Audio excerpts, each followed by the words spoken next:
महाराष्ट्राच्या राजकारणात पुन्हा एकदा मोठी चर्चा रंगली आहे. मुख्यमंत्री देवेंद्र फडणवीस केंद्रात जाणार का आणि जर गेले तर महाराष्ट्राचा पुढचा मुख्यमंत्री कोण, यावर शिवसेना ठाकरे गटाचे खासदार संजय राऊत यांनी केलेल्या एका विधानामुळे राजकीय वर्तुळात मोठी खळबळ उडाली आहे. संसदेच्या पावसाळी अधिवेशनापूर्वी केंद्रीय मंत्रिमंडळ विस्ताराची चर्चा सुरू असतानाच मुख्यमंत्री देवेंद्र फडणवीस यांना केंद्रात महत्त्वाची जबाबदारी मिळू शकते अशी राजकीय चर्चा रंगली आहे. याच पार्श्वभूमीवर संजय राऊत यांनी एक मोठा दावा केला आहे.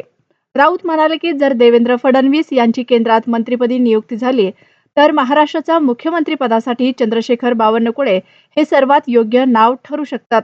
संजय राऊत यांनी पुढे म्हटलं की मला जे चित्र दिसत आहे त्यानुसार विदर्भातील चंद्रशेखर बावनकुळे हे फडणवीस यांच्यानंतर मुख्यमंत्री पदासाठी योग्य नेते आहेत.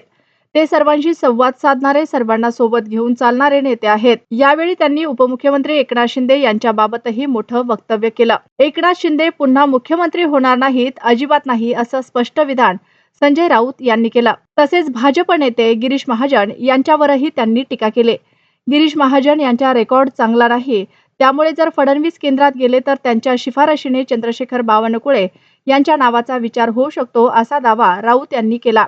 मात्र हे लक्षात घेणं महत्त्वाचं आहे की मुख्यमंत्री बदलाबाबत किंवा केंद्रीय मंत्रिमंडळातील फेरबदलाबाबत भाजपकडून किंवा केंद्र सरकारकडून कोणतीही अधिकृत घोषणा करण्यात आलेली नाही. त्यामुळे सध्या या सर्व चर्चा आणि दावे हे राजकीय स्तरावरील वक्तव्यापुरतेच मर्यादित आहेत. आता केंद्रीय मंत्रिमंडळ विस्तार होतो का, देवेंद्र फडणवीस यांना केंद्रात जबाबदारी मिळते का आणि महाराष्ट्राच्या राजकारणात पुढे कोणतं नवं राजकीय समीकरण तयार होतात, याकडे संपूर्ण राज्याचं लक्ष लागलं आहे.